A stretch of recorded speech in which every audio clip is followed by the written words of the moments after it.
They just made 1 million Charlie Kirks.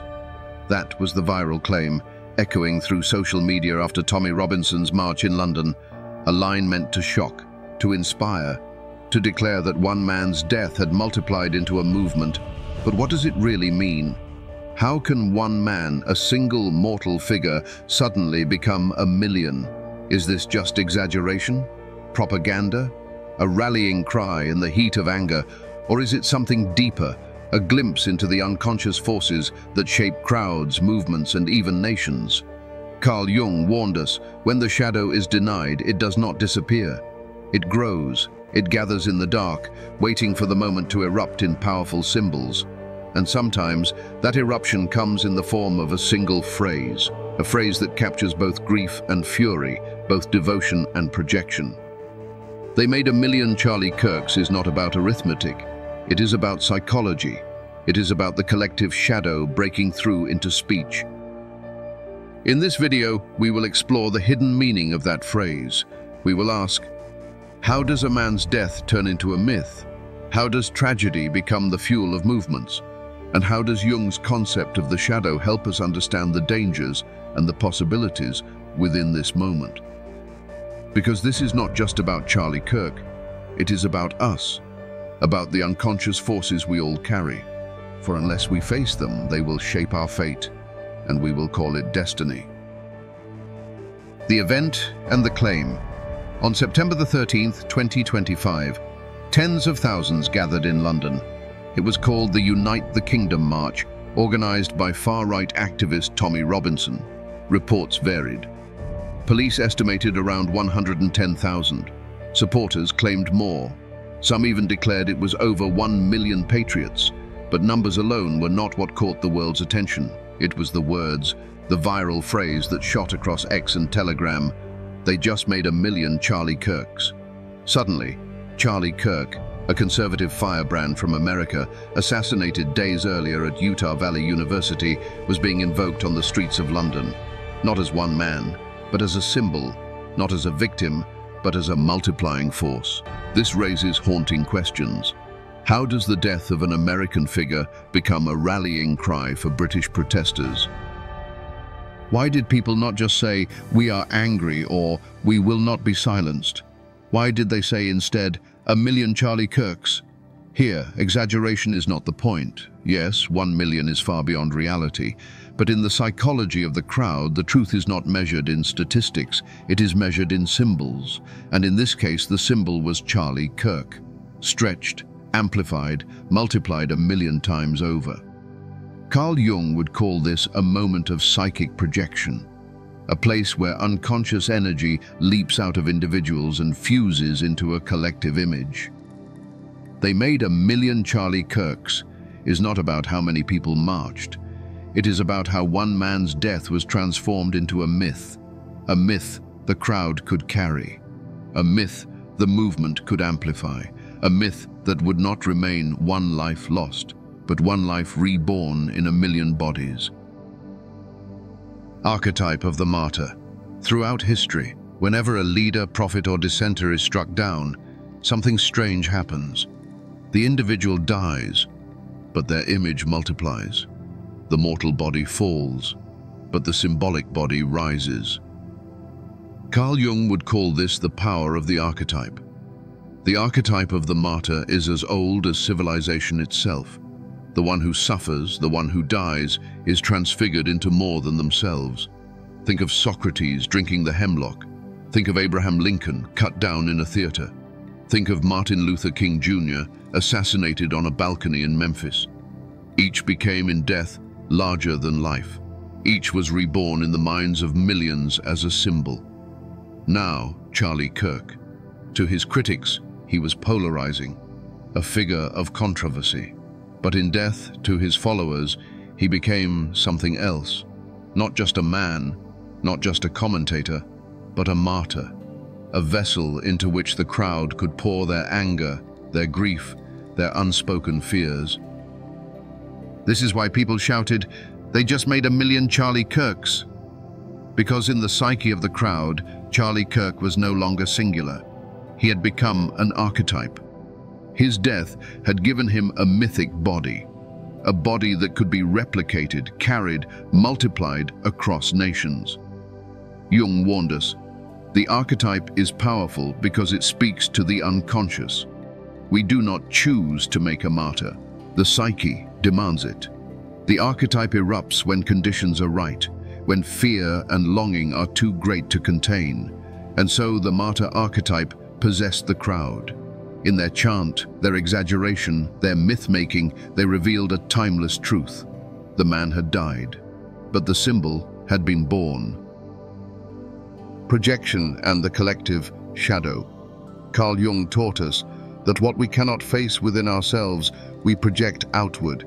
The anger we deny, the fear we bury, the weakness we refuse to admit, all of it is cast onto others, onto enemies, onto leaders, onto symbols. This is projection. In the case of Charlie Kirk, projection worked in two directions. To his critics, he embodied everything hateful, everything dangerous, everything they could not bear to see in their own side. To his supporters, he became the opposite, the vessel of strength, of truth, of God's chosen mission. Neither side saw Charlie the man. They saw only their projections. And when he died, those projections did not vanish. They multiplied. The grief of his followers, the rage at his critics, the fear of silence, the fear of being replaced, the fear of being erased. All of it fused together into the chant. They made 1,000,000 Charlie Kirks. This was not about numbers. It was the collective shadow speaking. The collective shadow is the darkness a society refuses to face. In America, rage at division. In Britain, fear of cultural loss. Across the West, a gnawing sense that the world is shifting beyond control. These forces cannot be admitted directly, so they are projected. They are carried by figures like Charlie Kirk. And when tragedy strikes, the shadow erupts, not as confession, but as multiplication. They made 1,000,000 Charlie Kirks is projection amplified. It is a wounded society casting its shadow onto a dead man's image and then inflating that image into 1,000,000 copies. This is how the unconscious works. It does not care for accuracy. It does not care for numbers. It cares for symbols. And in the symbol of Kirk, the crowd found a mirror of everything denied within themselves. But Jung warned, to live only in projection is to live in illusion. The more we project the shadow, the more powerful it becomes. The more we deny our darkness, the more violently it returns. And so the cry of 1,000,000 Charlie Kirks is both a statement of devotion and a symptom of possession by the collective shadow. Amplification of the shadow. Jung used a word for this moment. He called it inflation. Inflation happens when the ego, or even an entire community, swells with unconscious energy. The shadow breaks through, and suddenly the I is no longer just I. The we is no longer just we. It is larger, more powerful, and far more dangerous. Think of the phrase again. They made 1,000,000 Charlie Kirks. This is inflation. A single man's image ballooned into 1,000,000. The ego of the crowd expanded beyond proportion. Ordinary people felt themselves lifted, not as individuals, but as vessels of something greater. This is why rallies feel electric, why chants feel intoxicating. It is the psyche, inflated. It is the shadow, amplified. Inflation gives power. It unites the crowd. It makes people feel strong, as if destiny itself is on their side, but it also blinds. Because in inflation, self-awareness is lost. Critical thought collapses, and violence becomes thinkable. Even holy, Jung warned, inflation is one of the gravest dangers for both individuals and nations. When the shadow is amplified, the line between symbol and self begins to blur. The crowd no longer says, "We are like Charlie Kirk." It says, "We are Charlie Kirk." One man's shadow becomes the identity of millions. History is full of such moments. The fall of Rome, the rise of revolutions. Crowds swept into ecstasy, convinced they were chosen. that history itself was theirs to command. But what followed? Often collapse, chaos, bloodshed, because inflation cannot last. What expands too far must eventually burst. So, when we hear, "They made 1,000,000 Charlie Kirks," we are hearing not just grief, not just loyalty, but inflation of the shadow.